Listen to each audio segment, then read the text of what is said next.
This is exactly right. This episode is supported by FX's The Shards, a seductive drama from executive producer Ryan Murphy. Set in 1980s Los Angeles, the series follows a group of glamorous, deeply entangled high school seniors drawn into a life of wealth, beauty, parties, and excess. At its center is Brett, whose reality begins to unravel when the arrival of a new student coincides with a series of mysterious murders. FX's The Shards premieres August 5th on FX and Hulu. Goodbye. The best time to think about home security is before you need it. That's exactly why there's Simply Safe. Traditional home security only alerts you after a break-in has already happened, and that's too late. Simply Safe is changing that. Simply Safe's US-based live agents identify threats on your property and help deter them so intruders never get to your house. The system is customizable so you can build one that fits your home and your specific needs. The 24/7 professional monitoring is effective and affordable and won't lock you into a long-term contract. I think that's what's so scary for so many people is that long-term contract. And like, whatever turns out you don't like it or need it, but they don't have that because they know you'll like it and you'll know that you need it and feel so much safer when you have it. Like at this point in my life, I would never go without a security system on my house. I just feel safer with actually having Simply Safe around. There's a whole staff at Simply Safe that's waiting to talk to you and help you out. Right now, you can get 50% off your new system by visiting simplysafe.com/MFM. That's half off at simplysafe.com/MFM. There's no safe like Simply Safe. Goodbye. Get into the Hyundai Getaway Sales Event and get away with a deal so right, it almost feels wrong. Right now, you can get great deals on Hyundai's most popular models, including the adventure-ready SUVs like the Hyundai Santa Fe or Santa Fe Hybrid and the Tucson or Tucson Hybrid. Plus, there's the bold and stylish Elantra loaded with the latest tech. Or go all-electric with the Ioniq 5 or the Ioniq 9. So get down to your local Hyundai dealer and get away with a deal you'll love during the Hyundai Getaway Sales Event. Visit HyundaiUSA.com for details. Goodbye.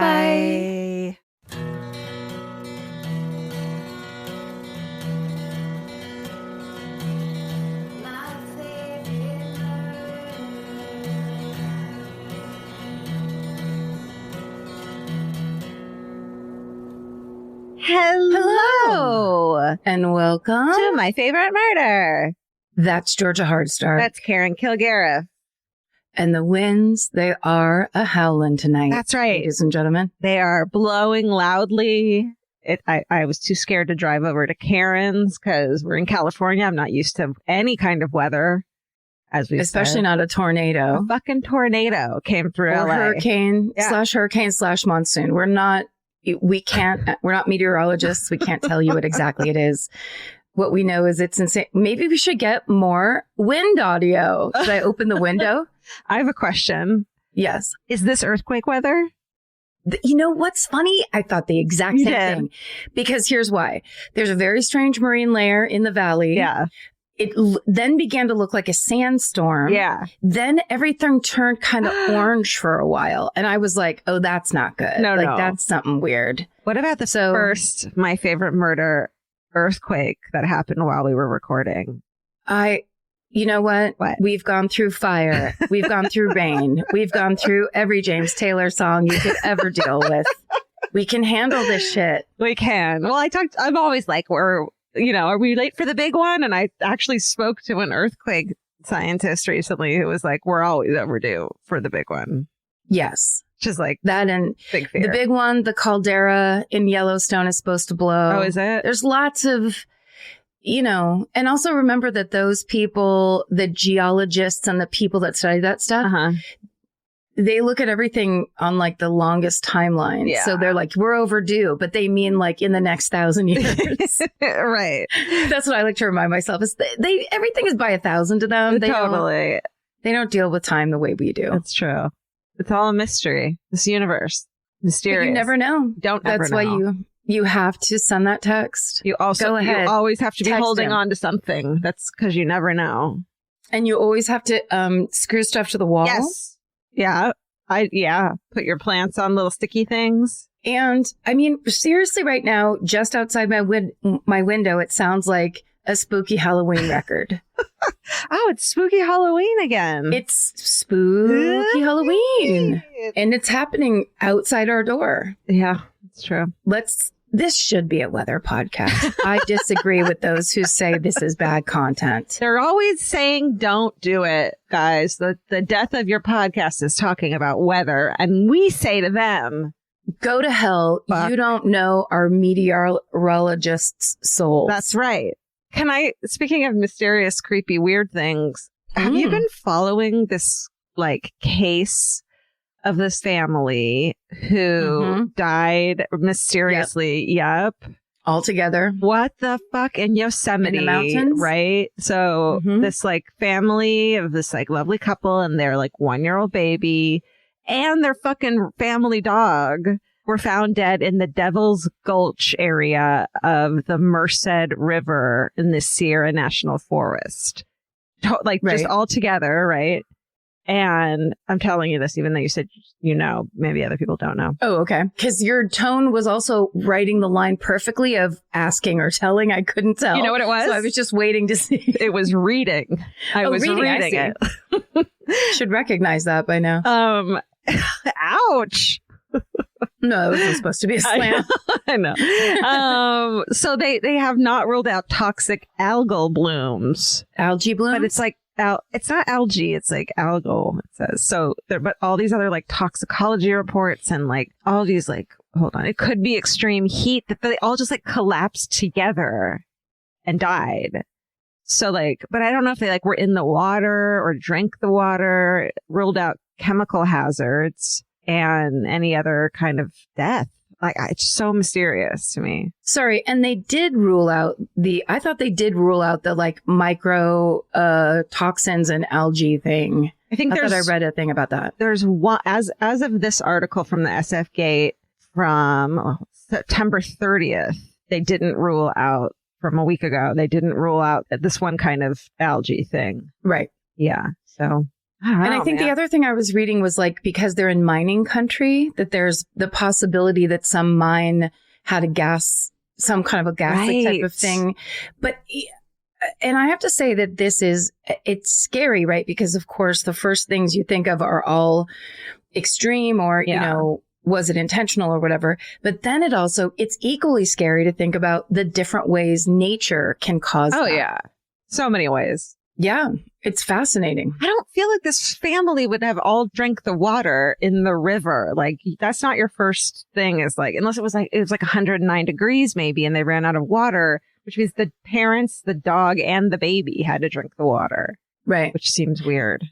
Or if they had one of those things that they thought was a water filtration system, but they didn't put the charcoal in, or it didn't work somehow. It didn't work against this one thing. Yeah, right? Yeah. Where they're thinking, this is what we usually do, and somehow it doesn't happen. Whenever I hear about that, of this kid who was swimming in this lake, this fucking parasite went right up his nose, and the brain-eating parasite, or when you use a neti pot, and they're don't use tap water.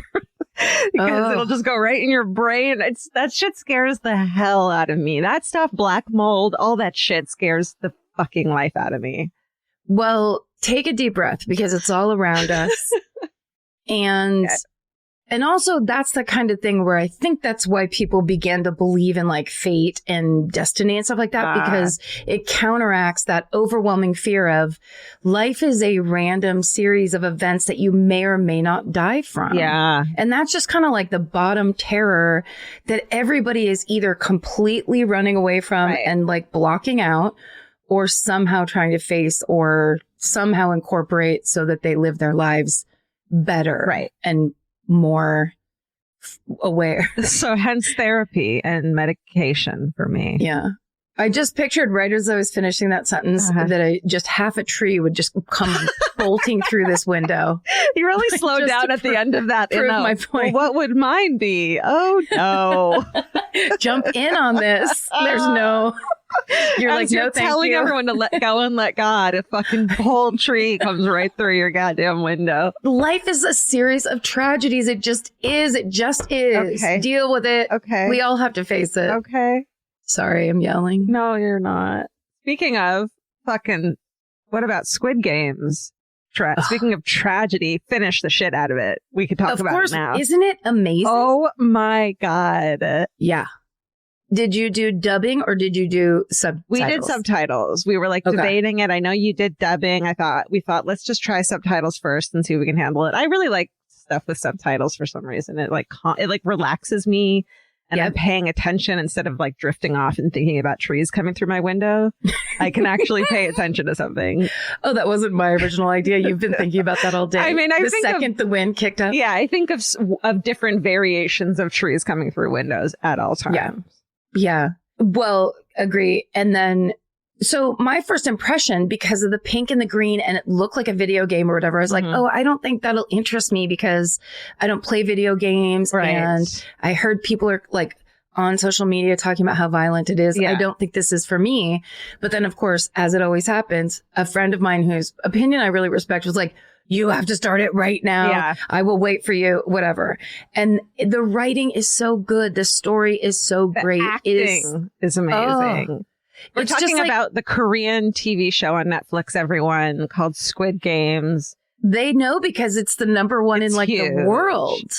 It's huge. It's so violent, but I never got like out of control, freaked out by it. Vince didn't know anything about it when we started it. So that first game that they play, it was like, like just thinking it was just some drama or whatever. And then it was like, or video game type of thing. And then he was, can I spoil? Everyone knows what the premise is.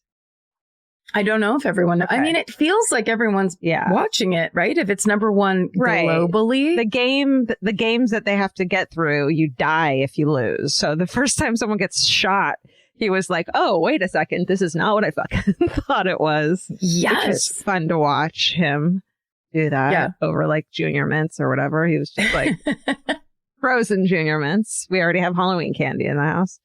It's as shocking as it is, and people want to talk about the violence, but if that's some reason why you would stop, then just like go through the violent parts or whatever, but watch the actual story because the story it's telling is really good and so worthwhile. Can we talk about how 101 is pretty hot? His name is...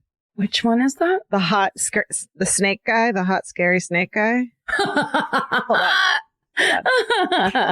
Yes, the guy with the tattoo on his face that's just like, ha ha ha, I'm gonna take your place. Hot, scary snake neck tattoo guy. Snake neck is like, and then I looked him up on Instagram and it's like, oh shit, like you're actually a really hot person. Where is he? Okay, his name is Hyo Sung-tae, and he's like a big actor in South Korea, of course, but like he's like fucking model sexy in real life. It's a little ridiculous. It's a great look. And I think that's a neck tattoo is a great look. A neck tattoo is a great look. Being super bossy in the middle of basically a group Russian roulette. Yeah. That's hot. Yeah. Like you're like, oh, I'm an alpha, this horrifying situation we're all in. Yeah. I'm going to make you scared of me, even though you might die in the next game. I'm the one. Don't worry about the game. I'm going to kill you. That's right. Like, that's awesome. Thank you, sir. Yeah. You step up. You fill that gap. We're all distracted. We hate you. We can unite against you. Yeah. However, it's great. Pretty fucking hot. Also, what about the guy? We were calling it a slap envelope because we couldn't figure out what to call the initial game. Slap envelope, yeah. But the guy that does slap envelope is an actor who is also in an amazing zombie movie called it's called Train to Busan. Oh. And if you haven't watched it, you have to because it's truly great. Truly great, scary, insane action movie. And that actor, Slap Envelope, is in that. And he is the most beautiful man where you're just like, this is kind of insane. Yeah, it is. Yeah. They're doing it. I love global entertainment. That's what I've always been about. You know that. I do know that. Did you watch any of Maid? I watched the first episode. Okay, so the show Maid, M-A-I-D on Netflix. How beautiful is it? The first episode was good. Margaret Qualley, who's the main actress in the show Maid, that I fucking cried the entire time. It was incredible. Her mom is Andie MacDowell, and her mom plays her mom. You know what I'm saying? You know what I'm saying? It was so incredible. It was like just this beautiful story that was so tragic and sad and hopeful and all the things. How many episodes are there? I think 10. Oh, okay. I got through it in like 24 hours. I liked it so much. It was really good, but the not to spoiler alert, so ignore this if you don't. I'm just going to refer to a thing, but it's a type of show where someone has mounting problems. Yes. Then I'm sitting on the couch. Now I have mounting problems. Like Yes. I cannot separate my nervous system from like, now we have to do something about this. And so when she was doing things that I was like, that's not going to, like, it was stressing me so bad. So I really loved how they did that because it hooked you. Yeah. And you were just right in this like gut punch feeling with her. Yeah, it's about a young woman who leaves an abusive relationship with her 3-year-old daughter and has to make it through the fucked up system to try to make a life for herself and her daughter. And it's the whole way through, it's like that, where it's just like roadblock after roadblock of like her trying to make her way. It's a true story too. So the whole time you're like, and it definitely hits really hard, especially if you ever have been in a position, you know, where you don't have money. Being broke. Being broke and not knowing how you're going to get through the next month. Yeah. But it's so beautifully done. And of course, at the end, you know, she triumphs. So what? It's a memoir. You can't have a memoir that's like a bummer at the end. She's like, I'm writing this to you from jail. Well, I was going to say, so I watched the first episode, then got super stressed out and then was like, it's okay. I paid my bills last month. And then I was like, I need to watch a comedy, which I find myself doing all the time now, which is the exact opposite of when quarantine began. And I could not stay with a comedy. It all had to be like post-apocalyptic or end of the world, like crazy shit. Like Be Where I Am Now, please. Yes, please. So I switch off Made, which I really did like and will finish. I get it. It's not, you have to be in a certain mindset and place in your life where you can watch it. It's hard. Yeah. Well, and also because I had to do something, whatever it was, so I couldn't binge it. It was like, oh, I'm only going to get this one in. Yeah. But I would have if I could have just powered through. Yes. So what I switched to just to change that feeling in my stomach, I found the show that's come up almost every time I've gone on Netflix. And then I just looked at it and go, oh, it's a comedy. I probably won't like it because it's called Working Moms. This is a Canadian show. I've talked by about a woman this named before. Catherine Reitman. Yes. And it is, I can't believe how funny it is, but it's really like, it's in your face from the second it starts. I love it. Because I was like, oh, it's mom stuff. So I won't relate or whatever. And it's so well written. And the people in it are so compelling and real. You know them. Yeah. I loved it so much. It's so funny. I watched the first season. I think now there's a second season out, right? Which is why it's like, there's I think 4 seasons. Oh shit. Okay. I fucking loved it when it first came out. I haven't seen it recently. I'll watch it. I'm so sorry I didn't remember you saying it because it was like literally 2 years ago. I stumbled on it and was just like, wait a second, this is fucking genius. And there's a scene, so they all meet in like a mommy and me group. Yeah. So it's all these women that have like 1-year-old children. And one of the women has really terrible postpartum. And she just spends the rest of the episode kind of like trying to kill herself here and there. Yeah. Is she the like super perfect blonde one that pees her pants at the movie theater one time? No, she has curly hair. Okay. I mean, I don't remember that part, but it's the lady with the big curly hair. Yeah. It's been so There long. was one scene where she has her face in the pool that I was laughing out loud so hard in my home. And I was like, this never happens. Yeah. It's not a good feeling. Yes. So there's a bunch of seasons to watch and it's really good. Like, it's really good. Okay. Quick, exactly right. Catch up. Just so you have all the latest and greatest news. This is some breaking news. So this week on Bananas, the Bananas boys had Mary Roach on. So that's a nice crossover for the Murderinos. If you haven't tried Bananas, you can go listen to one of your favorite authors talking on their latest episode. But they also, here's some pressing information. They have a mini tour that they're about to go out onto. So if you want to see the Banana Boys doing a live podcast, follow them on Instagram at the Bananas Podcast, and you can get their tour dates, locations, and info about an upcoming live streaming event. And then Wicked Words, Kate Winkler-Dawson interviews the author Dean King about Notorious Family Feud, the Hatfields and the McCoys. So check that out. And then also make sure, pretty please, to follow Exactly Right on Instagram, Twitter, and Facebook for updates on all our awesome podcasts. we are excited that the very first episode of our new Exactly Right family podcast, Waiting for Impact, hosted by Dave Holmes, is up. It's live. Please go rate, review, subscribe, and of course, listen to it wherever you listen to podcasts. And if you want to listen to it on Stitcher Premium and listen to all 10 at one time, you can do that if you belong to Stitcher Premium, and you can use the code IMPACT to get it free for a month. So you can try it out and you can get all your shows ad-free and bingeable and special content and all that stuff. Yeah, check that out. Check it out. Come on, guys. Okay. Wait. Oh, yeah. It's our brand new segment, Random Wikipedia Article. So I thought of this as I was printing up. So I hit my first article. I hit random on Wikipedia, which maybe some people don't know.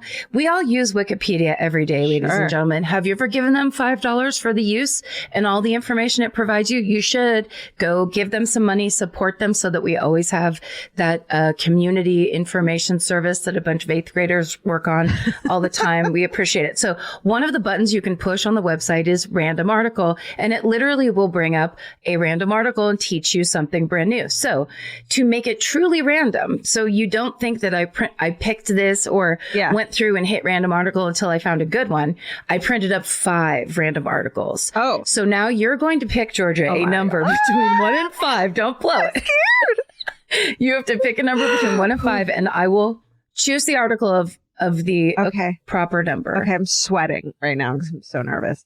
I'm going to pick 2. You're going to pick article number 2. Yeah.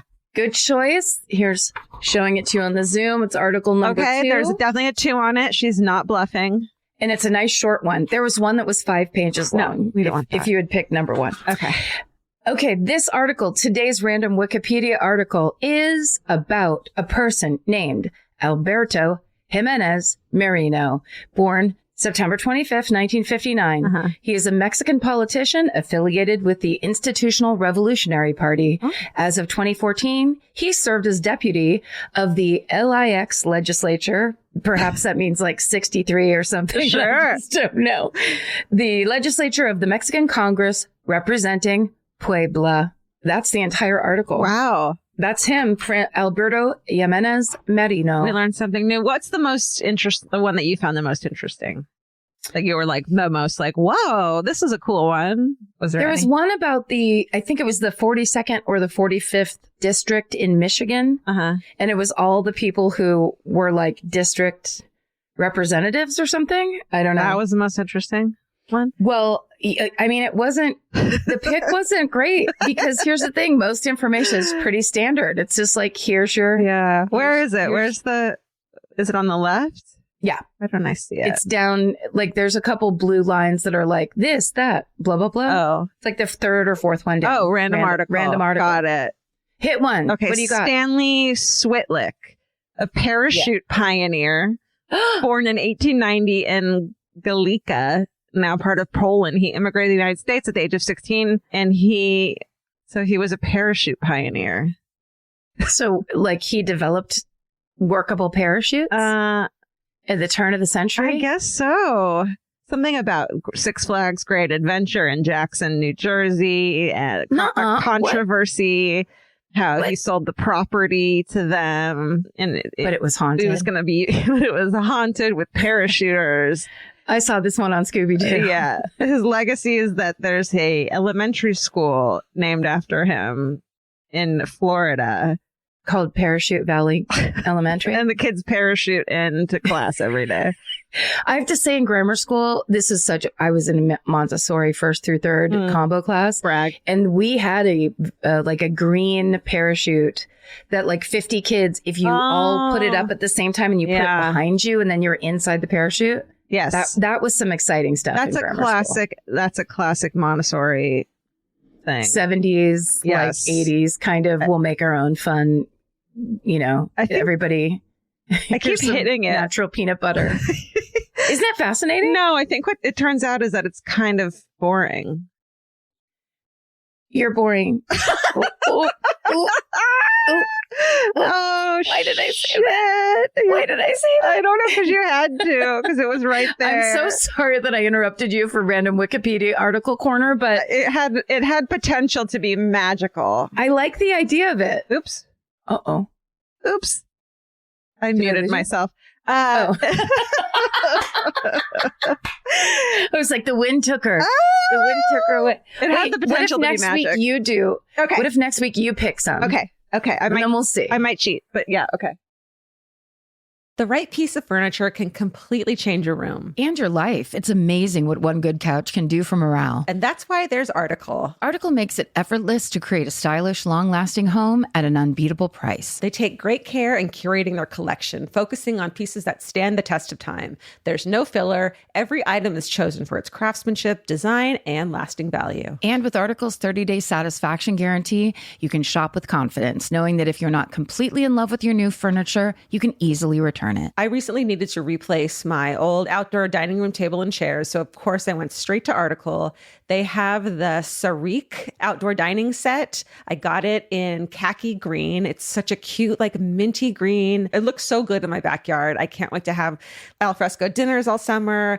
You know, we can carve pumpkins on it in fall. It's so beautiful. Article knocked it out of the park once again. Article's offering our listeners $50 off your first purchase of $100 or more. To claim, visit article.com/murder, and the discount will be automatically applied at checkout. That's article.com/murder for $50 off your first purchase of $100 or more. Goodbye.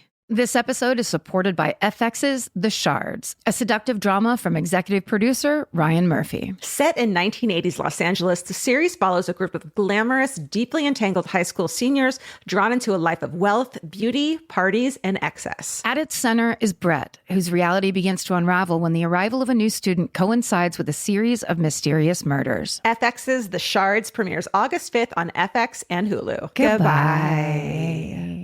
In the summer, healthy habits are easy to keep until you leave the house. You walk out the door, and the next thing you know, you're barefoot and feral in a gas station candy aisle. That's why Kachava makes it easy to maintain your routines. Kachava is an all-in-one nutrition shake, and now it comes in new travel packs. Every packet gives you a simple shake with protein, fiber, vitamins and minerals, greens, probiotics, omegas, electrolytes, and more. They're easy to toss into a bag, easy to take on the road, and a simple way to stick with your normal wellness habits, even when your schedule changes. Man, that Kachava matcha in the individual packs is like my dream snack. It's exactly what I need and want in between the not great meals I'm eating for lunch and the snacks I would have had anyways that are terrible for me. Like, this is something I feel like I'm treating myself when I take. You're treating yourself to vitamins, fiber, all these things that your body really wants and needs and kind of craves that it does seem like it takes a big effort to get. So now you're getting it all in one packet and in a little drink you like. Take your daily ritual with you. Go to Kachava.com and use code MFM for 15% off your first order. That's Kachava, KACHAVA.com,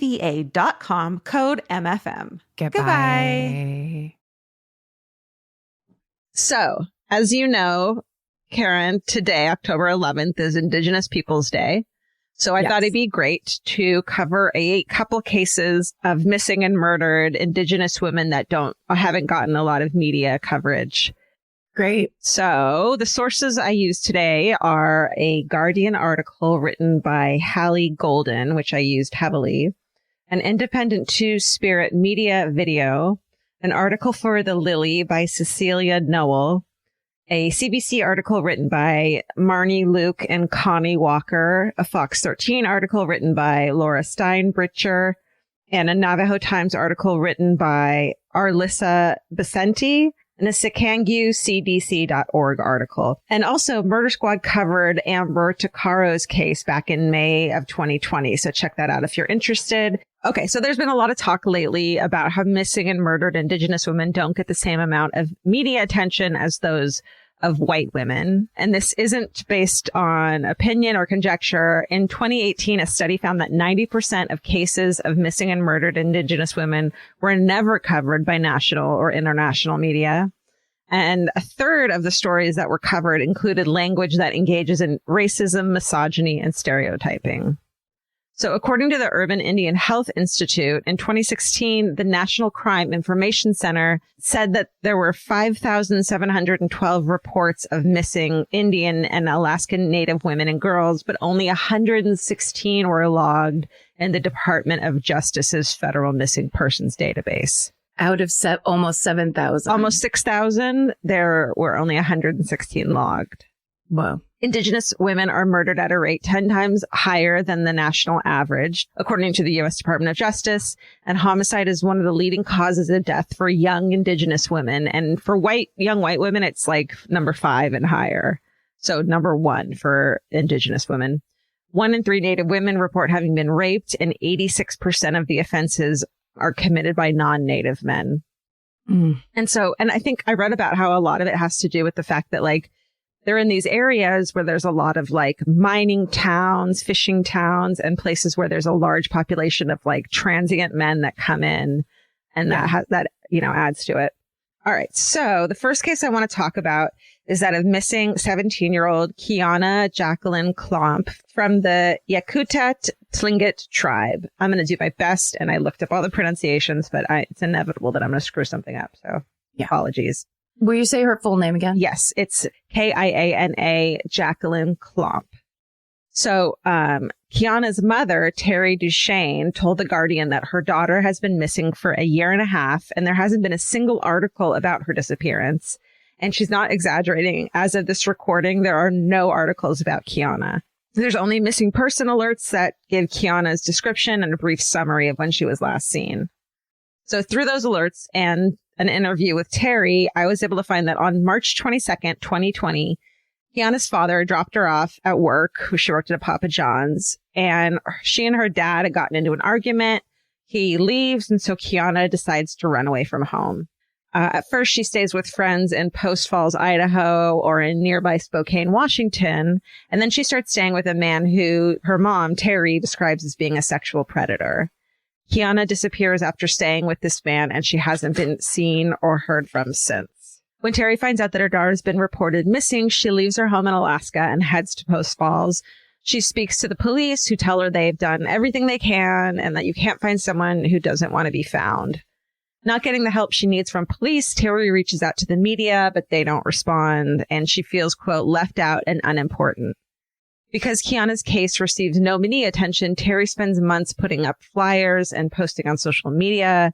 And this is something that you see talked about and happen a lot in cases like Kiana's, where when law enforcement isn't interested in pursuing any case, the family and friends and tribe essentially become like private detectives themselves. And it's totally and completely up to them to keep the story of their missing loved one alive.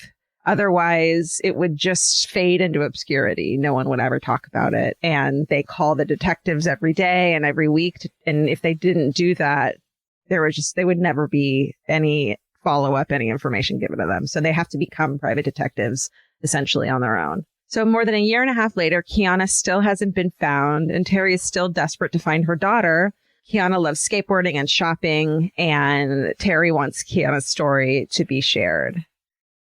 While the media often fails Indigenous women and girls, the police do as well. In the United States, Indigenous women and girls are 10 times more likely to be murdered than the national average. In Canada, they're 12 times more likely. Yet there are countless instances of police officers not responding to an Indigenous woman's disappearance or murder in the same way they would a white woman's. 20-year-old Amber Alyssa Tuccaro from the Mikisew Cree First Nation is one of those women. On the 18th of August, 2010, Amber and her 14-month-old son, Jacob, and a female friend leave for Fort McMurray, Alberta, and head to Nixu, a hamlet outside of Edmonton. And they're going to visit Edmonton over the next few days and see friends, but they're staying in Nisku because it's way cheaper. So after settling in the motel, Amber decides to head into Edmonton on her own. She leaves her son with her friend and says she's going to hitchhike into the city. And she's known to have gotten into a vehicle between 7:30 and 8 with an unknown male. But Amber never comes back. Her friend notifies Amber's mom, Vivian, who reports her missing to the Leduc RCMP.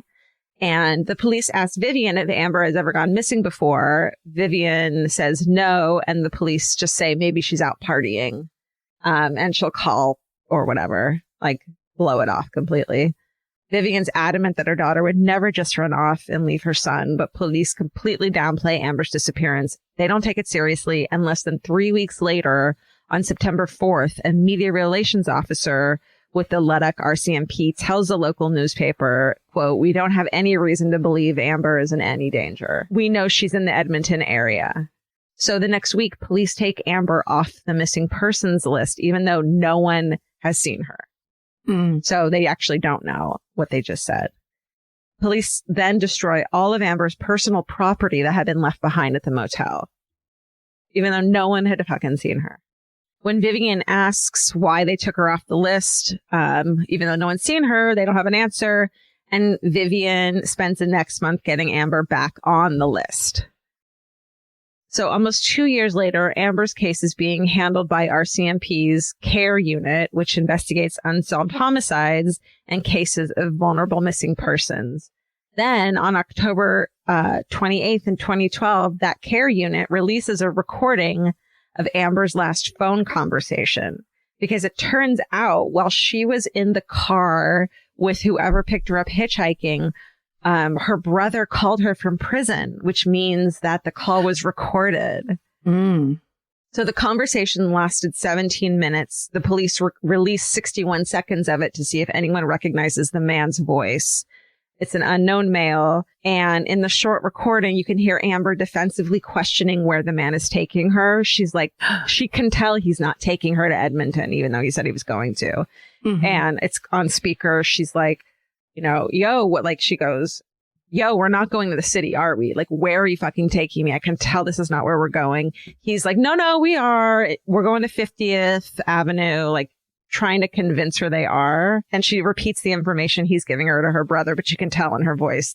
There's fear in her voice. There's confusion. And there's kind of like this knowledge that something is not fucking right with this dude. The last part of the call is unintelligible, but you can hear the man say something gravel. And then you hear scuffling noises before the call abruptly ends. It's fucking eerie. So after releasing the audio, police say that they believe the man actually drove southeast along the rural roads of Leduc County instead of north into Edmonton. And multiple women from the area contact police and say that they recognize the man's voice, and they all give the name, the same name of the man. Police look into this dude, but rule him out as a suspect, which to all the women who heard the voice and recognized it is totally surprising. So I don't know on what context they ruled him out. Then on September 1st, 4 days after the recording is released, Amber's remains are found on a rural property near Leduc County, and the 17-minute recorded conversation is almost the exact time someone would need to drive from the motel where Amber was staying to where her body was found. Oh, man. So it's just almost certain that whoever she was with and whoever voice is on that fucking recording murdered her. The Leduc RCMP admit that they mishandled Amber's disappearance. Amber's mother, Vivian, files a complaint against them. She says downplaying Amber's disappearance and taking her off the missing persons list hindered the homicide investigation. In 2015, the Leduc police tell the CBC that their policies and procedures have changed as a result of the Amber Tuccaro investigation. However, the person who killed Amber has still not been found or arrested. Even if the police properly investigated missing and murdered Indigenous women, they would still be hampered by lack of funding. According to the Navajo police chief, the recent case of missing 62-year-old Navajo woman Ella Mae Begay is a prime example of how budget issues can affect a case. On June 15th, 2021, so this past June, Ella's truck is seen in the middle of the night driving down the Arizona dirt road she lives off of.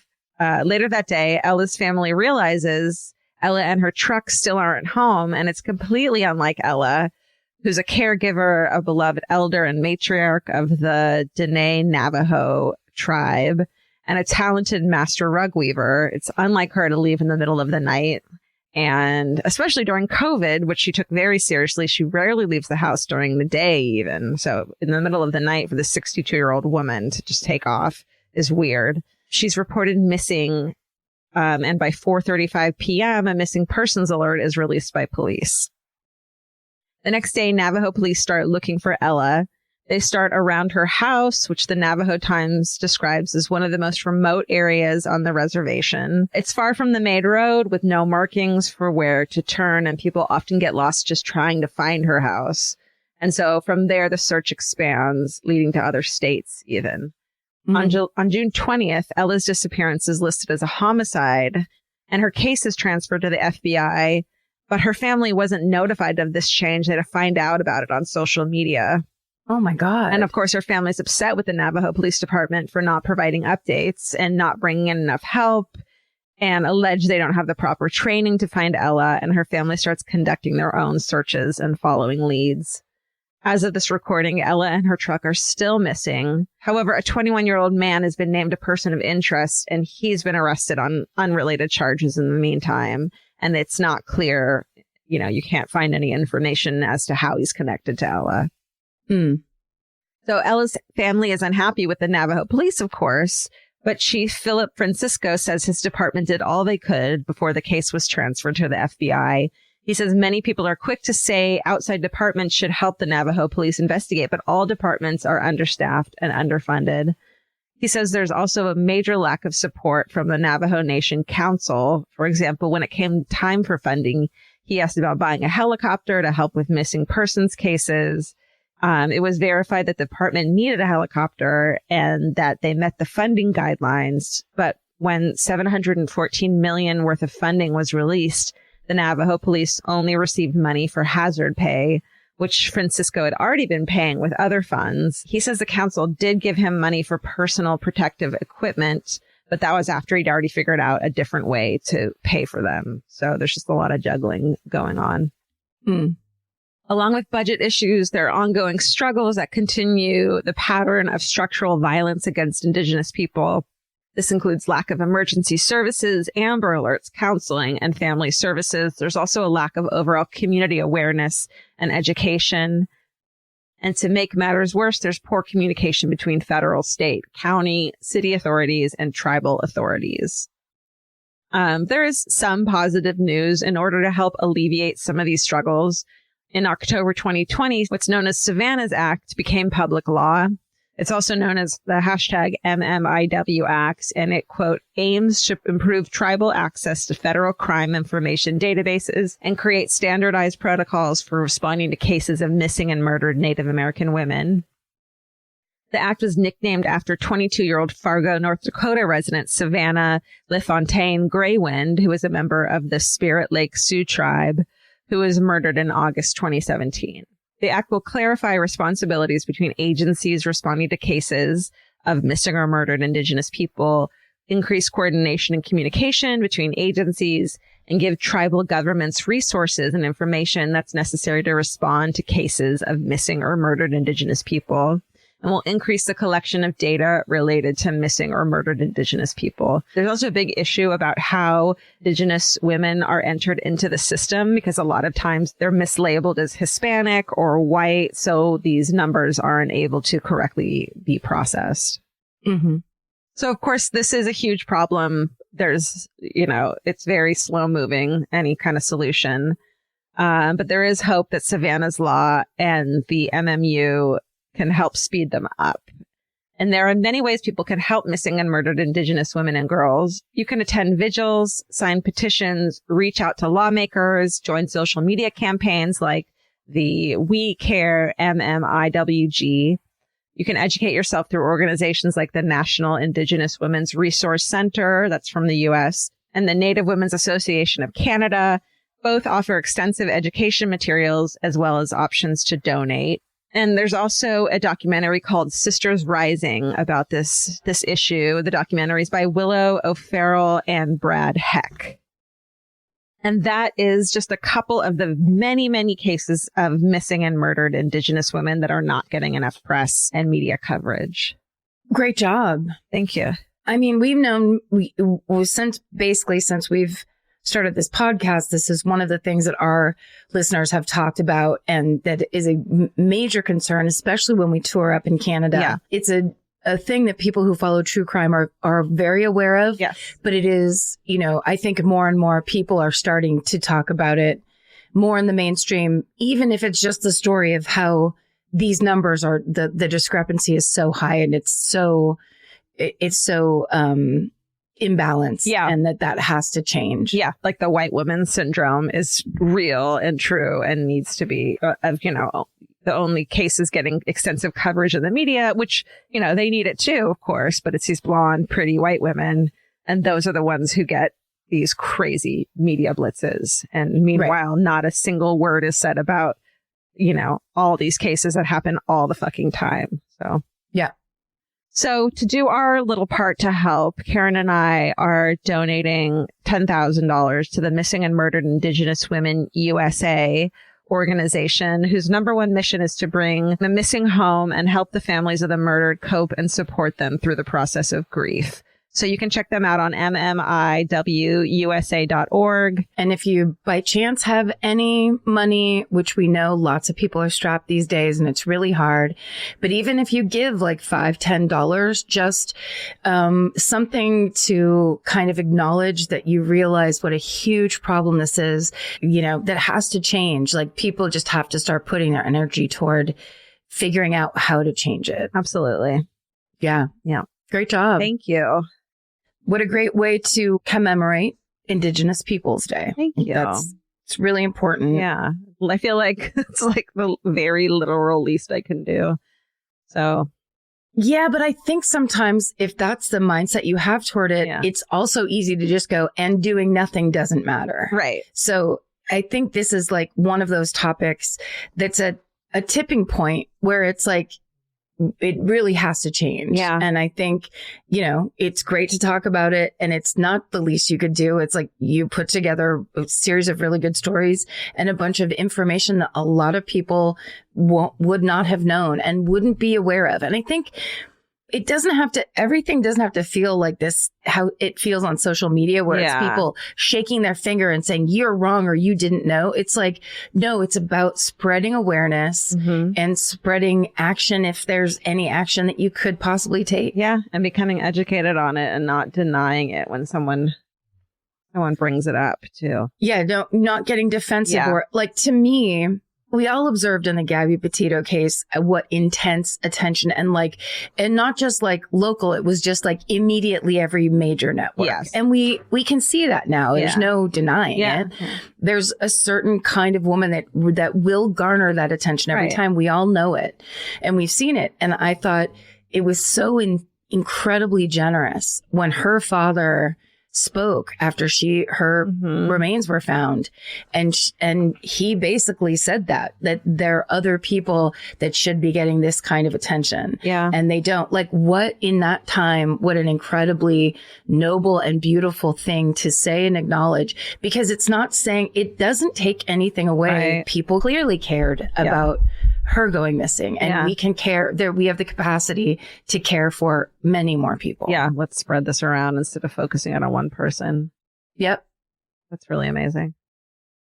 The best time to think about home security is before you need it. That's exactly why there's Simply Safe. Traditional home security only alerts you after a break-in has already happened, and that's too late. Simply Safe is changing that. Simply Safe's US-based live agents identify threats on your property and help deter them so intruders never get to your house. The system is customizable so you can build one that fits your home and your specific needs. The 24/7 professional monitoring is effective and affordable and won't lock you into a long-term contract. I think that's what's so scary for so many people is that long-term contract. And like, whatever turns out you don't like it or need it, but they don't have that because they know you'll like it and you'll know that you need it and feel so much safer when you have it. Like at this point in my life, I would never go without a security system on my house. I just feel safer with actually having Simply Safe around. There's a whole staff at Simply Safe that's waiting to talk to you and help you out. Right now, you can get 50% off your new system by visiting simplysafe.com/MFM. That's half off at simplysafe.com/MFM. There's no safe like Simply Safe.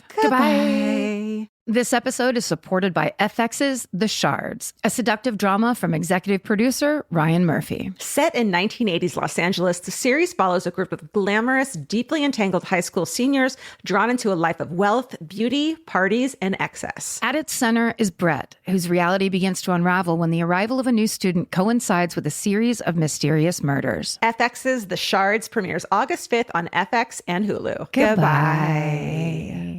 There's nothing better than just laying around. Whether you're fully horizontal or at a slant, it cannot be beaten. Unless, of course, you have a Lola blanket. Lola is the world's #1 blanket, crafted with ultra-soft luxury vegan faux fur and a signature 4-way stretch that sets it apart. Their products are machine washable and double hemmed for durability, and they stay flawless. No pilling, no shedding, even after repeated washes. And there's more. Lola also makes weighted blankets, matching pillow sets, and super soft pet beds. Lola is a great go-to gift. It's personal, beautiful, and something your loved ones can actually use every day. For a limited time, our listeners can get 40% off select Lola Blankets products with code MFM at checkout. Just head to lolablankets.com and use code MFM to get 40% off your order. After you purchase, they'll ask you where you heard about them. Please support our show and let them know we sent you. Wrap yourself in luxury with Lola Blankets. Goodbye. Okay, I'm going to take us in a different direction. Okay, let's do it. I didn't tie this to anything except for wonderment, weirdness, mystery, and, spooky Halloween, Yes. like weird type of shit. I'm on board for all of those things. Okay, then I'm going to tell you the fascinating and mysterious case of Larry Bader. Okay. All right, I'm not going to read the names of these articles, but I'll just tell you, and I'll read them at the end. Okay.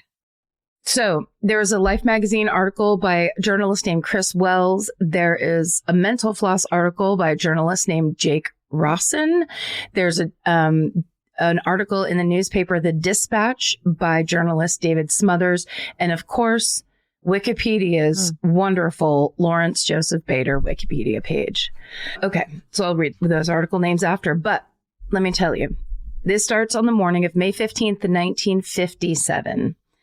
So 30-year-old Lawrence Joseph Bader, everyone calls him Larry, he's a kitchen cookware salesman in Akron, Ohio, and he's leaving to go on a business trip. He has to go meet with someone about some bad checks that he's received. So he's going to go see a man about a bad check. So he tells his wife, Mary Lou, that after he gets his business taken care of, that he might stop off for a quick fishing trip on Lake Erie on his way home. Larry loves fishing. He also loves archery. And so any chance he has, he will take to do either one. Sure. Right? And Mary Lou, who's at home taking care of their 3 children while she's 5 months pregnant, suggests that maybe Larry just come right home after the business trip. And he responds, maybe I will and maybe I won't. Sounds like a catch. Right? That's the kind of man you want, the life partner you want with you. Through the tough times. Okay, so he takes his suitcase and his fishing gear, packs his car, and leaves for the drive from Akron to Cleveland around noon. So on his way up north, he cashes a check for $400 and strangely pays some bills. I guess back then you had to do it in person, right? So he's just like, I'm going to be near the what are gas company or whatever, the milk store. So I'm going to drop off 3/4 at the milk store. Yeah. Okay. For the milkman. The milkman. The milkman. Our next door neighbors used to get their milk delivered in the 80s. Well, when I moved into this house that was built in 1940, there was a milk door to the outside, remember? Oh, yeah. Very cool. Yeah. Milk used to, guys, teens, milk used to be a big deal. Everyone People drank it. The big milk. They convinced us that smoke cigarettes and drink milk and you'll live to be 100. Just take a quick puff, down some milk. Yep. You'll be fine. 2 martini lunch. Everyone's happy. And then a glass of milk when you get back to the office. Okay. So Larry's paying his bills and, taking care of business. Sure.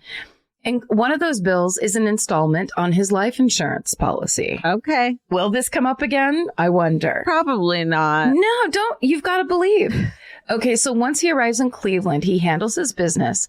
Then he heads over to a place called your favorite place, Eddie's Boathouse. Sure. Which is a boat rental facility that's on the banks of the Rocky River, right where it feeds into Lake Erie. Gorgeous this time of year. You love that spot. Yeah.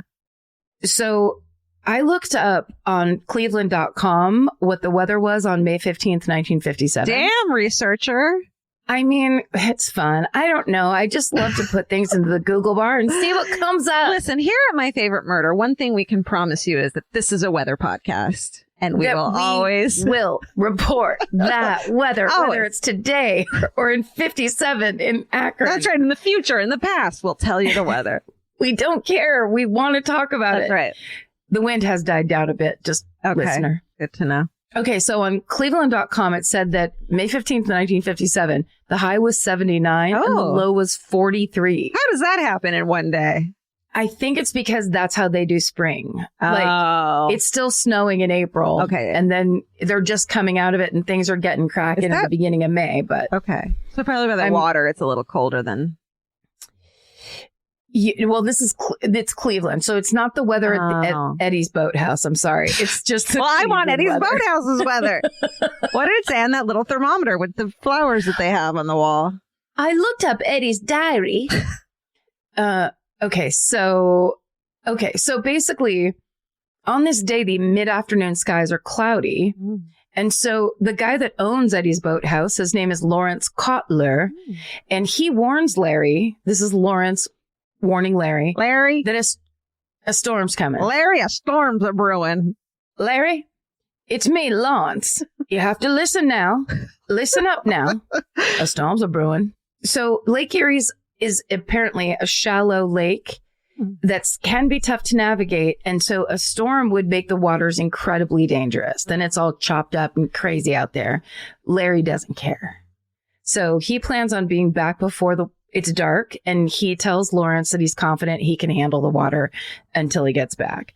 Lawrence cannot convince him otherwise. So he rents Larry a 14-foot motor fishing boat that also has 2 oars. And then before he leaves, Larry asks for a set of lights to be put on the boat.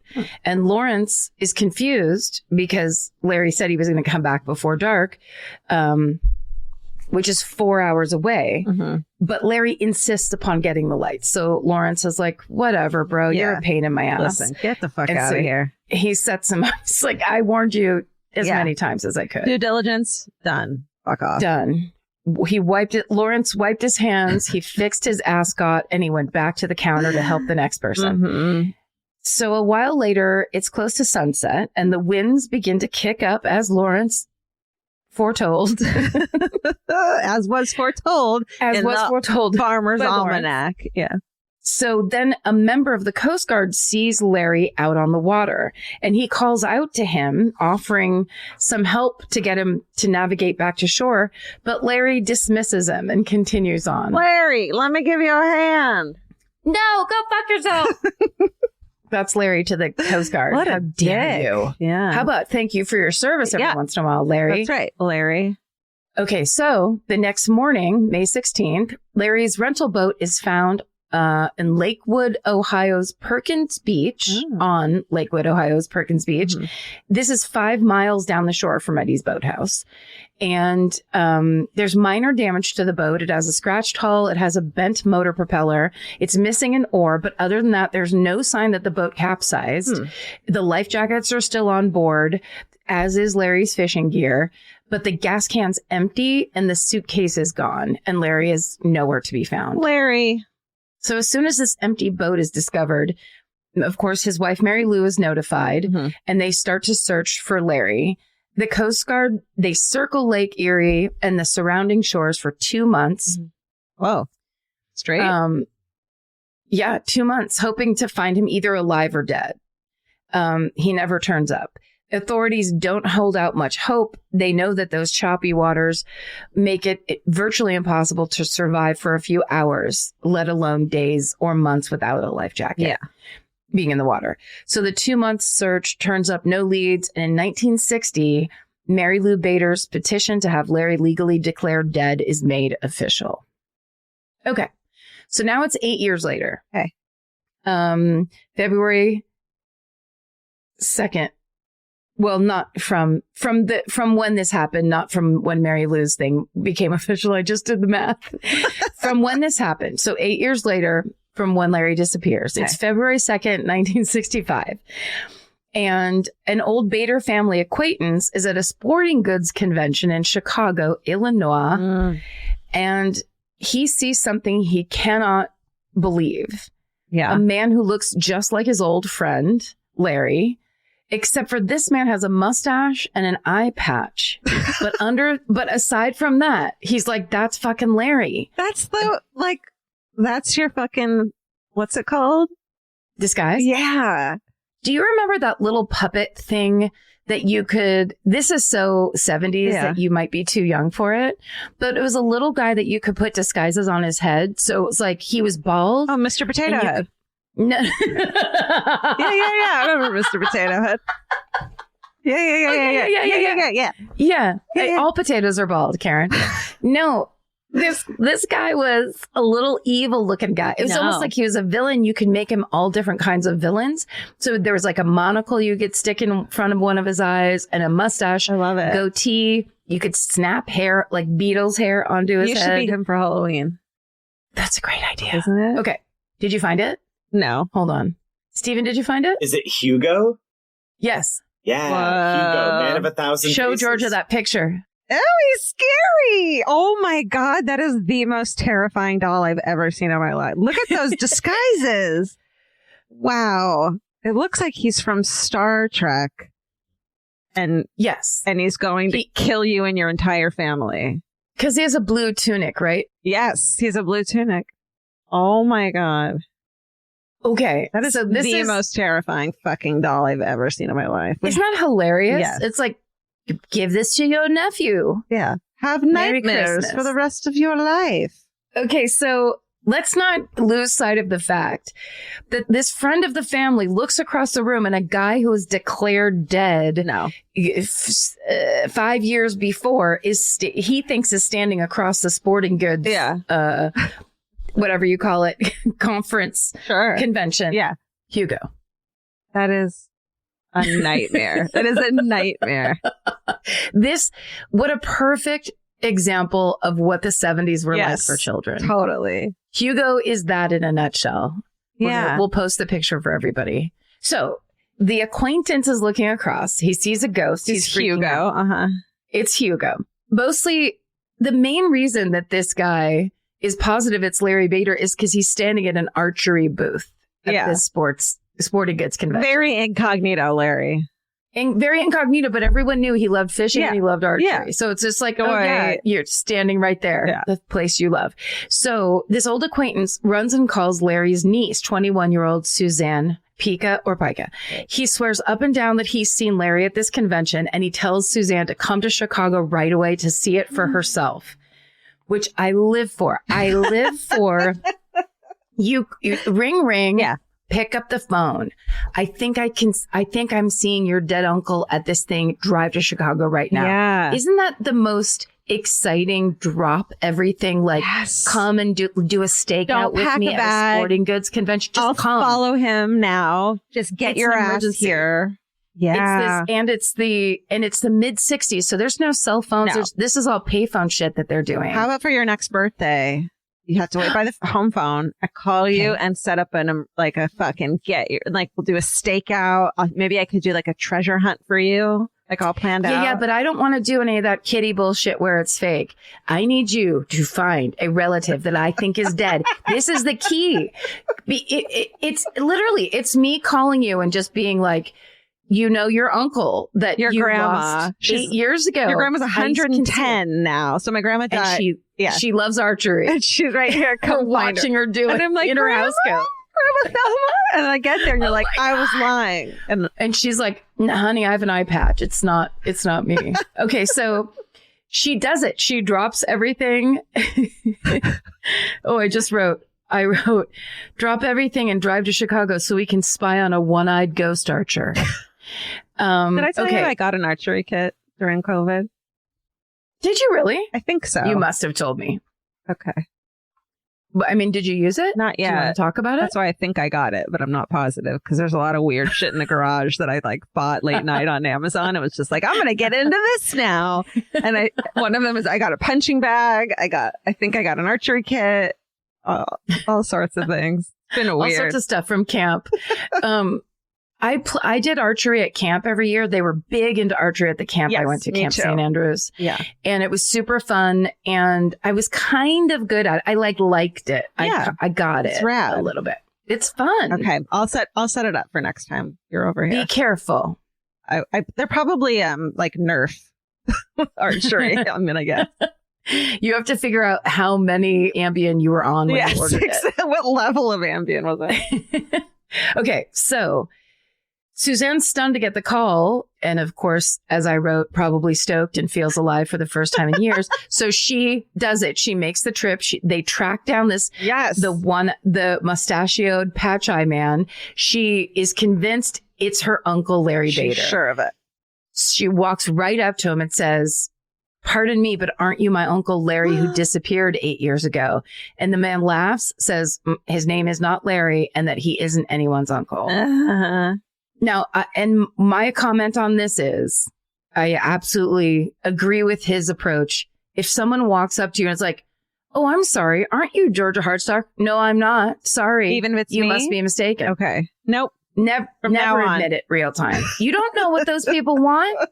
They could be serving you with a summons. They could be like, "You owe me $50. Get away." You deny. Pull down your eye patch, get to a secure location, figure out what these people want. I feel like you and I would be really easy to serve with a summons because all you'd have to do is send over like a tattooed librarian girl with a cat. And like, "Are you Karen? Or are you Georgia?" "Yeah." "You think it's a murderino?" And they're like, "You've been served." Or if you came over with like 3 balloons, I'd be like, "Oh my God, yes, those are for me." Balloons. It's that easy to trick Karen. This My favorite. A dead uncle or balloons. That's Balloons, how easy either way. I know what living good is all about.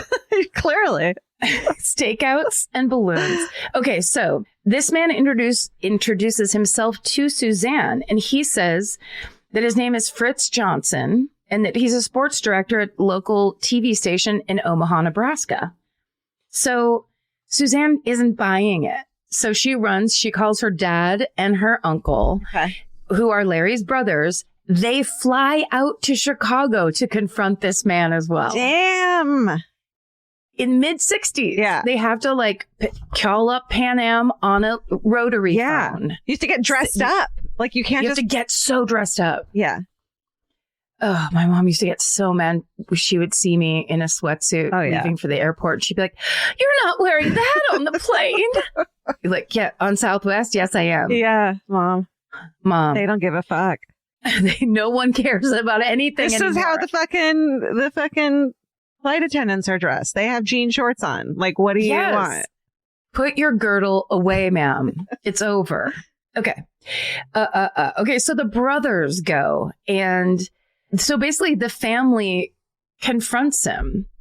Sorry, I wrote so much extra bullshit. So are they like holding him hostage right now while the family gets on a plane and shit? I think it sounds to me like they're milling about the sports conference because he is the demonstrator at the archery booth. Oh, okay. All right. That's why he's at the sporting goods thing. They're just kind of like, I think, staring from afar, running to the old payphone, which is actually a whole booth, but inside a building, right? Yeah. A bank of payphones. Yeah.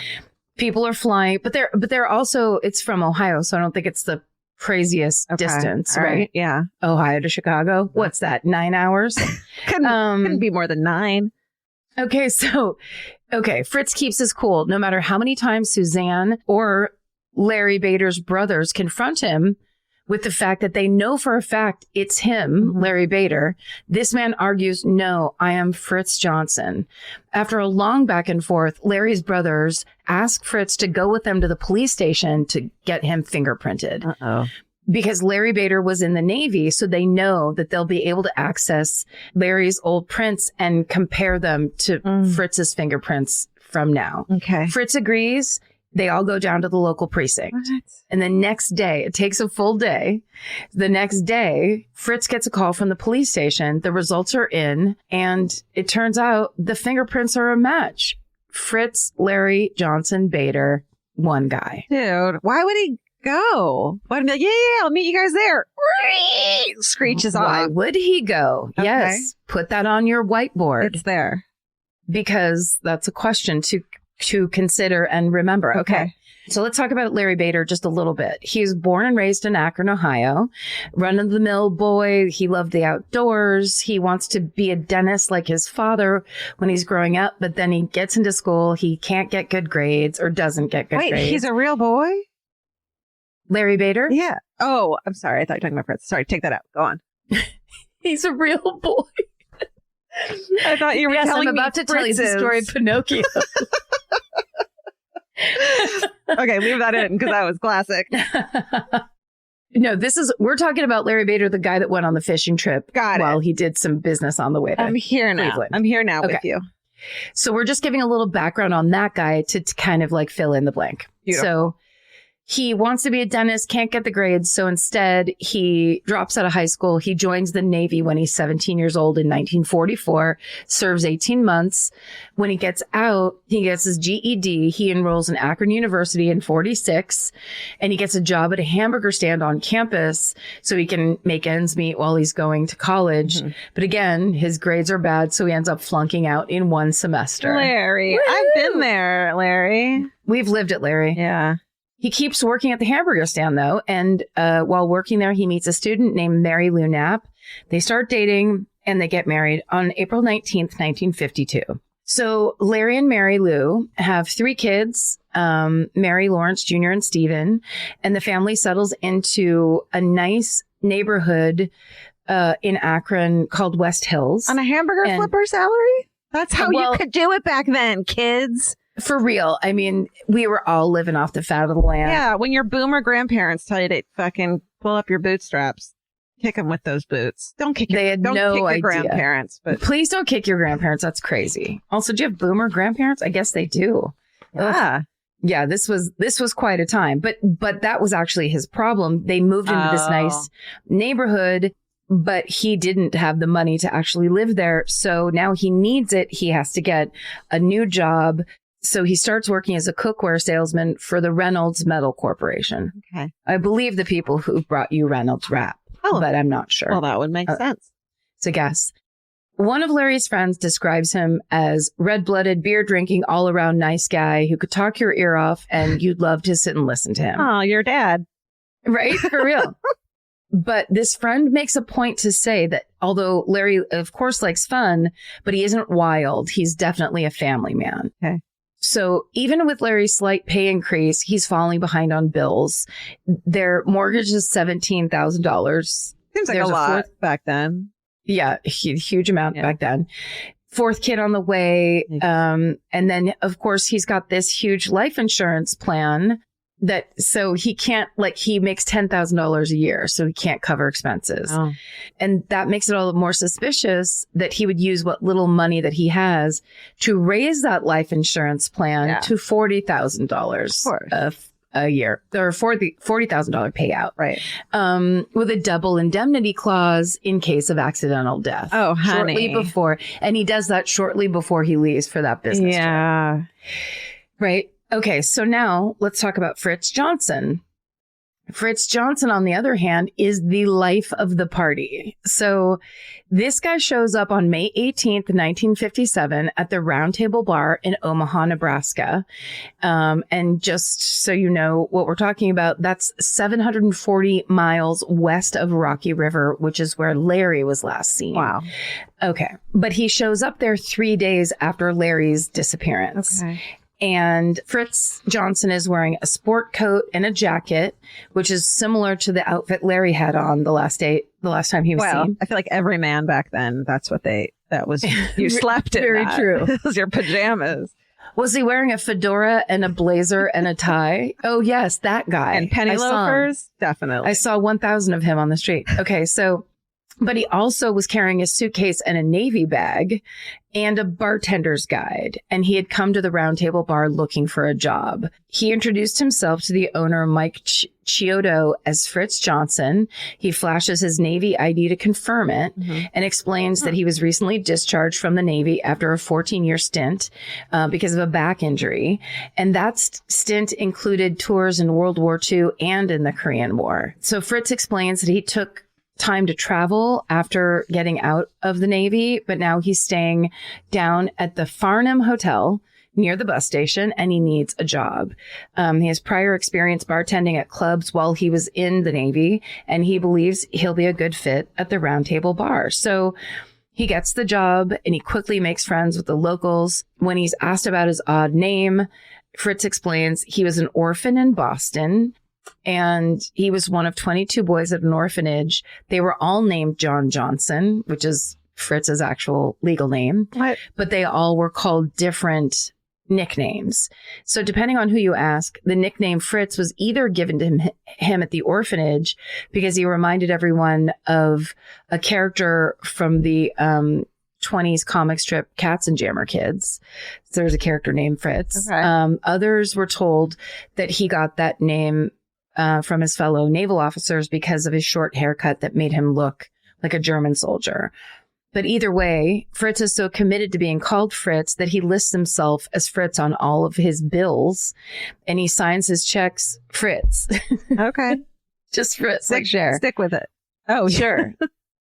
And he also has a strange habit of dating his checks by season instead of the actual date. That doesn't So seem fall. legal. No, it does. And also it's like, I remember when I very first came to LA and got a checking account, I got Simpsons checks. Oh. I just thought that was cool. Nice. And then after using them for a couple months and feeling like just a humongous dork every single time I was seen with my Simpsons checks, I realized, and that's what Fritz needed to realize, writing a check is the last place where you need to be expressing your personality. The person at the gas company doesn't give a shit that I like the Simpsons. It doesn't matter. Okay, so when Fritz isn't bartending, he moonlights at the local radio station, KBON, where he learns about recording equipment and he practices broadcasting. And within 2 years, he's hired as a disc jockey on KBON.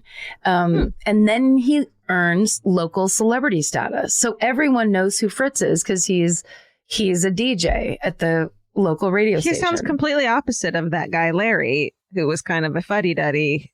Yes. Who worked for Rental Trap. Right. Exactly. That guy's just like struggling to make ends meet. Yeah. And Fritz is like, I'm out and about and like man about going, town, grabbing life by the tail. Yeah. So we'll listen to this. It's even it gets better. His popularity grows even more after he sits in a box perched on top of a 50-foot flagpole for 15 days to raise awareness for the station's polio charity drive. Oh. The front of this box reads, Fritz on KBON, on the pole for polio. Oh, I was going to call him stupid until I realized it was for a good cause. It's for a great cause. And then they invented the vaccine for polio. And everyone's like, great, a vaccine. All right, that's great. That prevents disease. We're gonna volunteer Steven to do this same thing for COVID vaccines.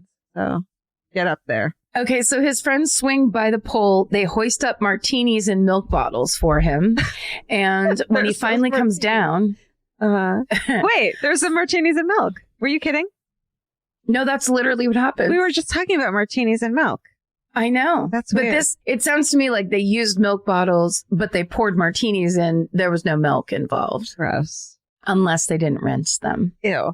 Remember on Laverne and Shirley when Laverne would make a Pepsi and milk?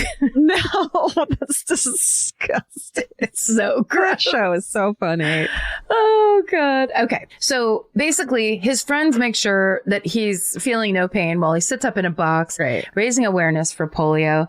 And then when he finally comes down, he's whisked away in a convertible full of beautiful women for a celebratory parade. Sounds so Fritz he's living large. Yeah. Then he transitions from radio to TV.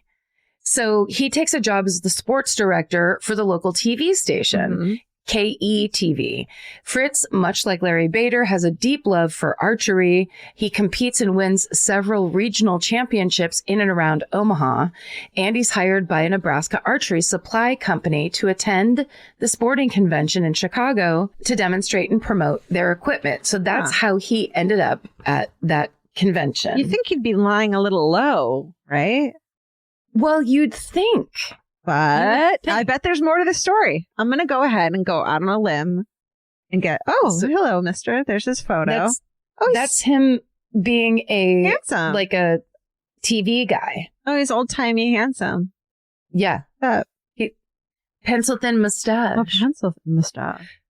Okay, so Fritz settles into his popularity and his bachelor status lifestyle. He has an apartment that he furnishes with nothing but pillows and cushions. Oh, tacky. Swinging 60s, baby. Leisure Suit Larry over here. He's like, would you like to lay down anywhere in this front room? Take a seat anywhere you'd like. These nasty pillows. He uses the apartment for wild champagne parties. Okay. And he also buys himself an old hearse from an undertaker in Kansas for $150, which he outfits. Here, this is even creepier. With pillows, a bar, an incense burner, and dubs it his hunting vehicle. Ew! Ew! You nasty Fritz. Do you remember his pencil thin mustache? I hate it now. He also often sports a leather beret. Me too. Fucking Fritz. Fritz, goddamn it. Calm down with your eye patch, Fritz. Fritz is going for it. That's one thing you can say about Fritz. You know, there are people that they go to leave the house and then they go and they grab a jaunty leather beret and they're like, this is it. Tonight's the night. This is who I am. This is what I do. Deal with it. I want people to see me. Yeah. I want them to know who I am. I've got my milk jug full of fucking martini and I'm ready to party. I'm going to jump in that hearse. I'm a hunt. Dog will hunt. Ew. Yuck. Everyone is so charmed by Sounds real fucking charming. See, it was easier back then to charm people. Charm was first of all, charm was only about men. Yeah. And it was just, it was also called lechery. Lechery. Yeah. Yeah. And remember, he's so charming. When he writes a check, it says fall of 1962. Oh, that Fritz. So quirky. Oh my God. He's so different and unique. I want to take off that leather beret and see what's underneath it, Fritz. Okay, so he's basically, he's known as a ladies' man. You know, I told you about the cushions. Sure. Sorry, I lost my place and now I'm just kind of freestyling. I'm freestyling till I find it again. Okay.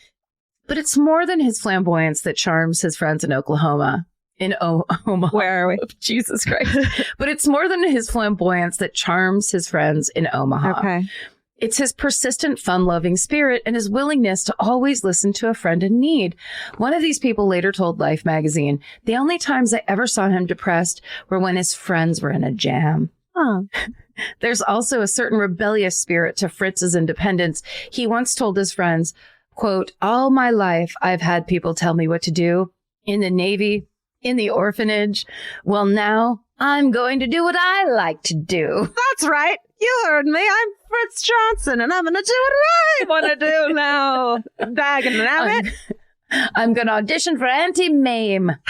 Okay, so Fritz was declaring. He was declaring his freedoms. Mm-hmm. So his beloved bachelor life comes to an end in 1961 when he's going to do a thing that you will not see coming. He marries a 21-year-old model named Nancy Zimmer. Man.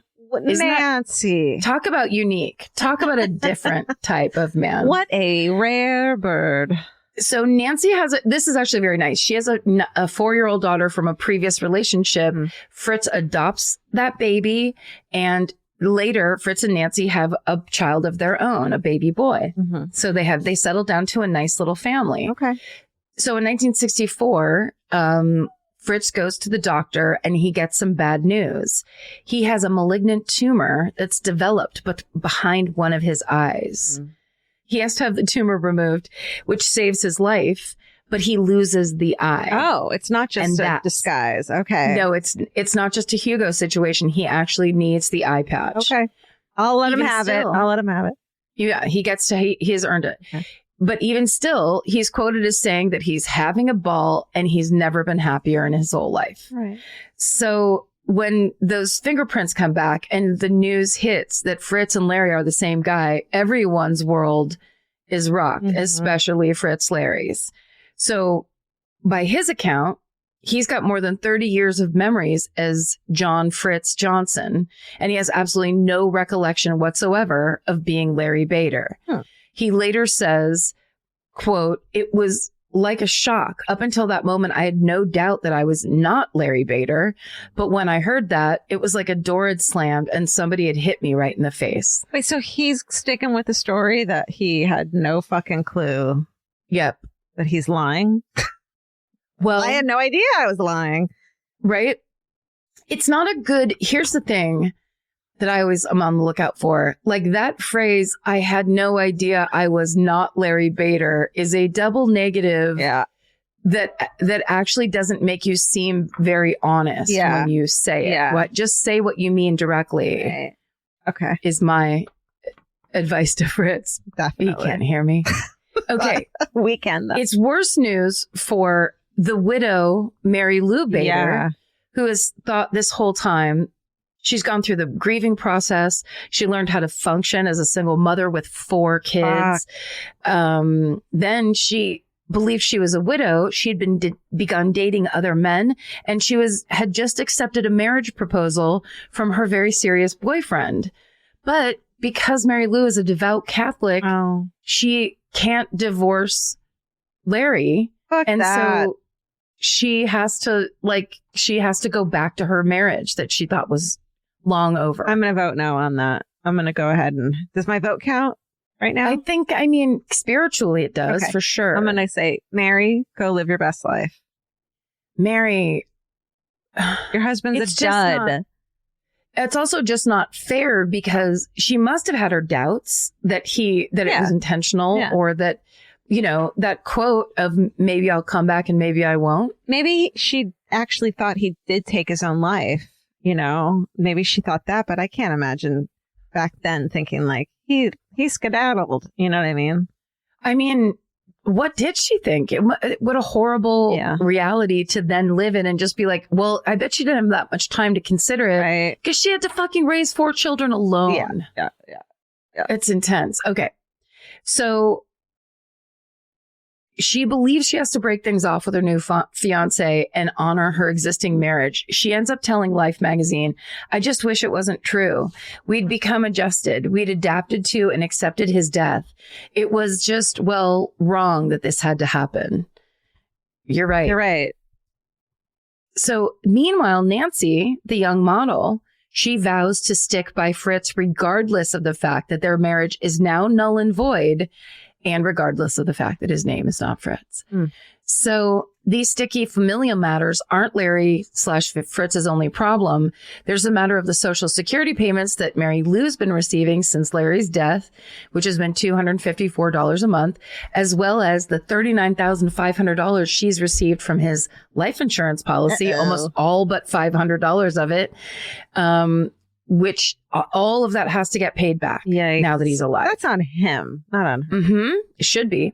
On top of that, you remember old Lawrence Kotler from Eddie's Boat Ramp. Well, he's the one that rented the motorboat back in 57, and he hears that Larry's actually alive, and he sues him for the cost of damages to his boat. Amen. Get He yours. just runs right up. That's going to be $302. See you soon. Okay, Lawrence. Okay, so Fritz has managed to make a decent living for himself in Omaha, but Larry was deeply in debt. And now the IRS starts sifting through the financial mess that Larry has landed himself in. And they make another interesting discovery that Larry Bader didn't pay taxes from 1951 to 1957. So on top of all that other shit of being underwater with his mortgage and everything, this is my story. He didn't pay taxes for 6 years. So he had accrued tax fees and liabilities and probably a lien. So he was in serious debt that kind that's really hard to get back out of unless you have a windfall. Yeah. Horrifying. Yeah. Okay. So he basically was doing it to save money at the time. He was not paying taxes thinking he could pay off all his other stuff and then catch back up. Don't work like that. No. So now it's all coming back to bite him in the ass, and he has to head back to Omaha and lawyer up. So the first thing Larry's lawyer does is send him to the hospital for psychological testing, because it's possible that he was in a boat wreck and that, if there was one, that he wrecked the boat during his fishing trip and he could have severe amnesia. It's also possible that whatever tumor that had been growing behind his eye could have affected his memory long before that tumor was big enough to be detected by doctors. Okay. Which does remind me of an episode of Law & Order SVU. Very disturbing, very similar plot, and it's a real consideration. Yeah. So if either of these possibilities are true, Larry can't be criminally charged for anything. But if it turns out he faked his own death to start a new life somewhere else with a clean financial slate, then he would be on the hook not only for fraud, but for bigamy. So I think that's really fascinating, because why would you fake your own death in this boat accident and then go immediately do stuff that's that much in the public eye? Totally. It could be anything, because this was a way back then, which is a thing we can't imagine anymore. You could actually escape and start over. Totally. This was pre-everything. We're talking about like 50s and 60s, where people did it. Yeah. They could do it, and they did it a ton. Yeah. So that's definitely on the table, and it makes the most sense because of that financial shit. But then at the same time, it just doesn't make sense, because you would do that and you would just go and like hide and live a peaceful life. Quiet little life. But the idea that he was just like the big bachelor in town and on TV. Mr. Pizzazz. Yeah, Mr. Pizzazz on the radio. It's like, I don't know. It doesn't make a ton of sense. Okay, so a team of doctors examine him for 10 days, and they run through a whole gamut of physical and mental tests. And at the end of it all, their findings are inconclusive. They think there's a real possibility that Larry has no recollection of his former life at all, although at the same time, they can't prove anything enough to prove that he isn't running a scam. Shit. So it's just inconclusive enough on both sides where they truly don't know what to think. So, of course, local news outlets pick up on this story, because it's not just, this fascinating human interest story. It's like the guy from local TV and the local radio show. Yeah. Like, people know who he is. He doesn't appear to them to be particularly upset about the ordeal. He's just confused and sort of amused. And he says that he, quote, never heard of this Bader man until the matter came up.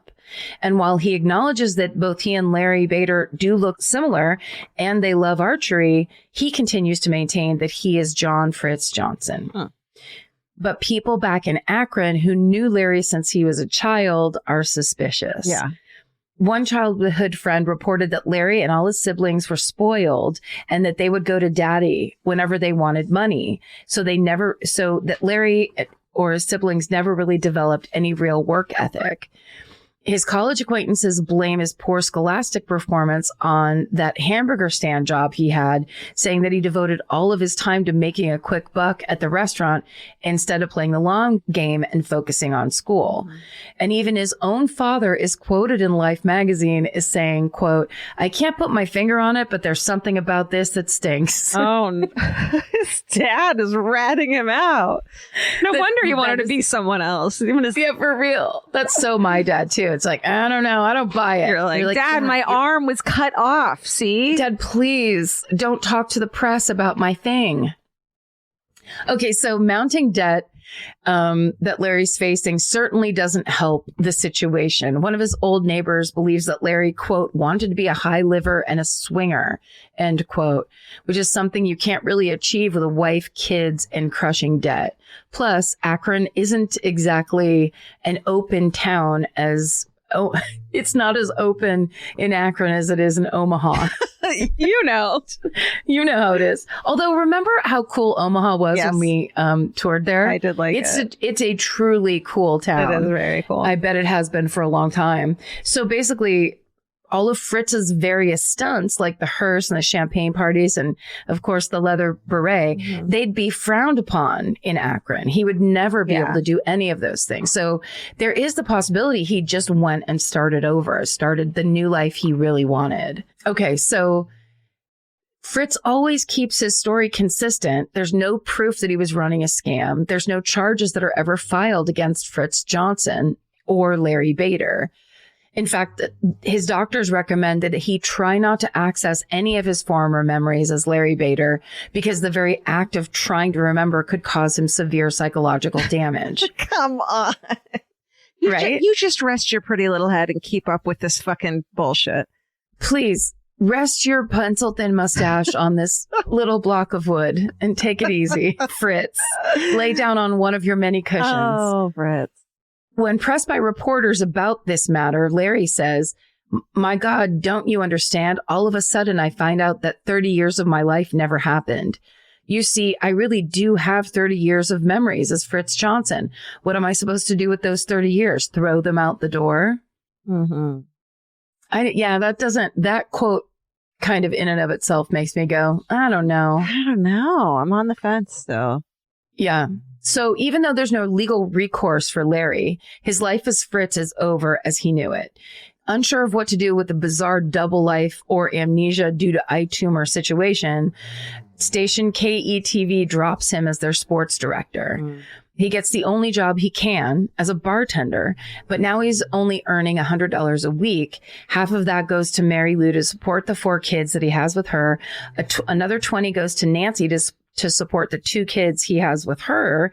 He's left with $30 a week for himself. He can't afford a regular apartment. He moves into the YMCA in Omaha. So this total unraveling of his life becomes too much for Nancy. So she takes the kids and leaves. And she tells one reporter, "I just don't know what to think." Oh, sucks. So Mary Lou does her best to dodge reporters, and she tries to process this crazy development in her life.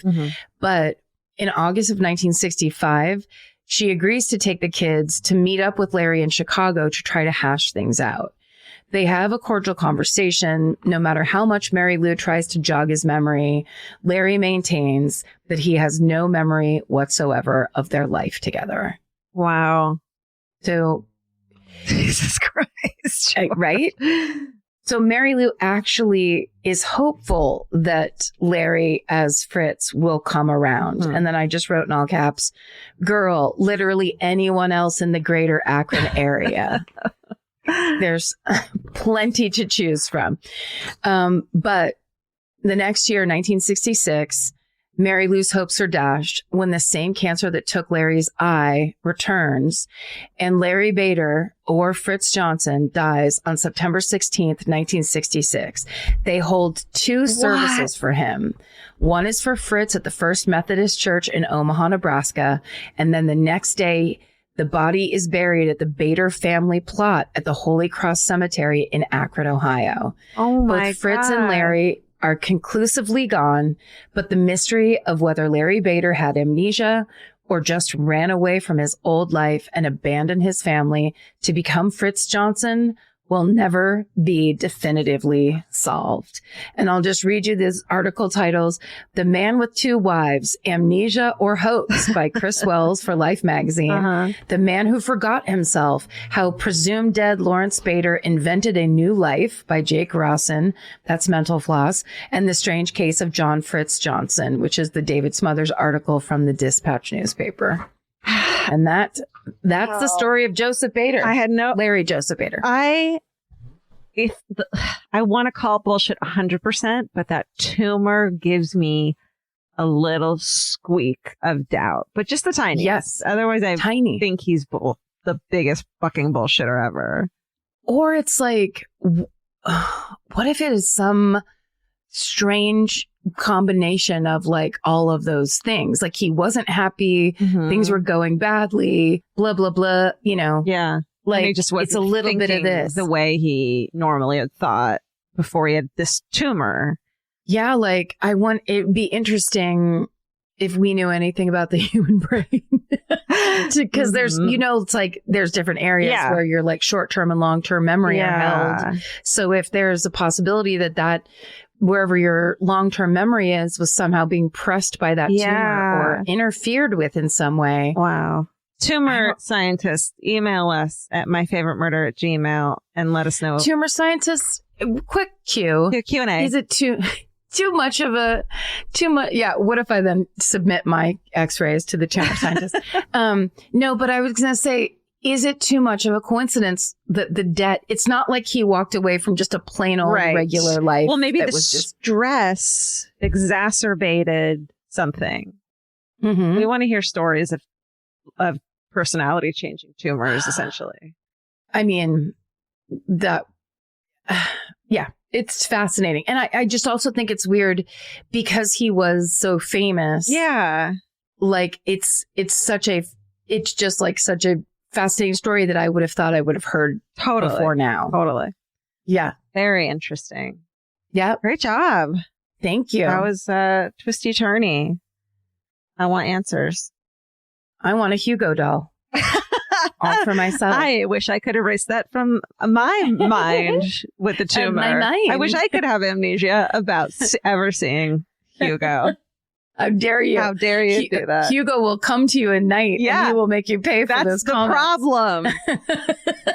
That's so many people. So wait, aside from the brain doctors, are there brain doctors that can tell us the kind of damage Hugo did to young boys in 1975? To the psyche of children. Oh, and how about Mr. Potato Head while we're at it? Are we throwing him and Mrs. Potato Head right under the bus with it? I think so. I wonder. I mean, I feel like that Mr. Potato Head was like the watered down version of Hugo, where they're like, yeah, children are crying and they feel like, you know, they're seeing visions. Why don't we just get a potato? Yeah, you know what's neutral is a fucking potato.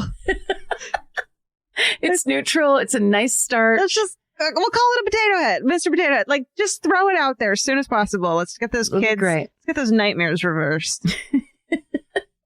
I bet you in 75, if you put Mr. Potato Head and Hugo side by side and you said, make a bet, which one's going to make it?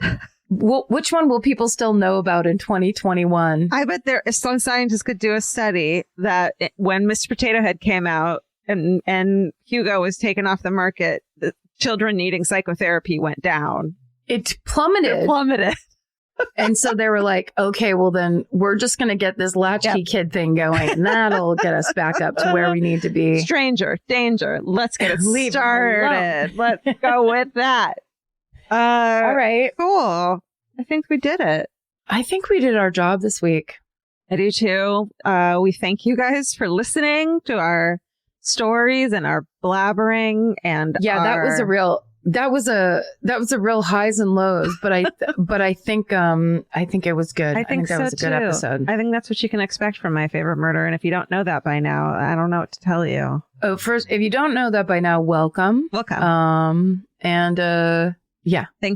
tell your sister thank you for making you listen. Yeah, it's great rec. Go ahead and slap your sister real hard on the back. Pretend that you meant it in a friendly way. And then when she gets mad at you later, act like you don't know why she's mad. Shame her. Be like, why do you always overreact, Melissa? Since you were a kid. Melissa, this is not the last act of Macbeth. Boom. Boom. Shut her down every time. Every time. We have big sisters. Can you tell? And don't forget, we mentioned this already, but it's so exciting to me. Our brand new podcast hosted by Dave Holmes called Waiting for Impact, a Dave Holmes passion project. We are so proud of it. Everybody worked so hard for the last, 6-8 months. It's been amazing. Dave has done a beautiful job and you can go listen right now and you should, because it's going to be a really good, really great listen. We have a podcast network. So please rate, review, and subscribe. And thank you so much for following and listening and hanging out with us. We adore y'all. And stay sexy. And don't get murdered. Goodbye. Yeah.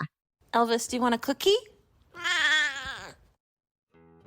This has been an Exactly Right production. Our producer is Hannah Kyle Crichton. Associate producer, Alejandra Keck.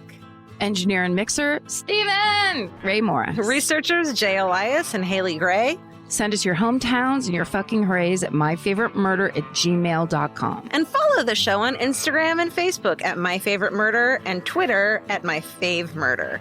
And for more information about this podcast, our live shows, merch, or to join the fan cult, go to myfavoritemurder.com. Rate, review, and subscribe.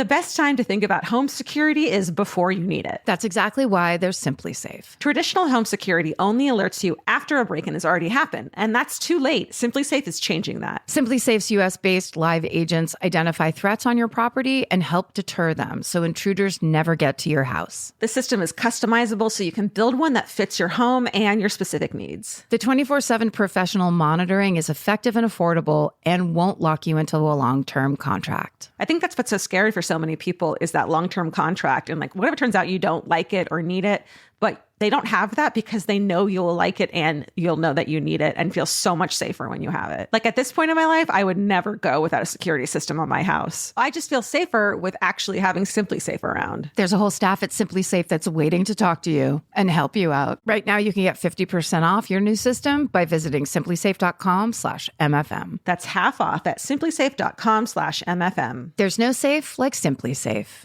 Goodbye. Vacation planning should feel like a breeze, not a deep dive into countless travel sites searching for the best deal. With Cheap Caribbean's Budget Beach Finder, you can search every destination and every date all in one search. You'll save time and money with the Budget Beach Finder. Say goodbye to endless scrolling and tab hopping and hello to Budget Beach Bliss at your fingertips. Go to cheapcaribbean.com to try out the Budget Beach Finder and see just how stress-free vacation planning should be. Goodbye. Capture your favorite summer feeling with Pandora Jewelry. Discover a collection inspired by the sunshine, freedom, and moments that make the season unforgettable. From sun-kissed metals to personalized pieces ready to be engraved with your summer mantra. Each design moves with you from beach days to golden nights and every memory in between. Shop Pandora Jewelry's new summer collection in-store or online at pandora.net and let your summer unfold. Goodbye.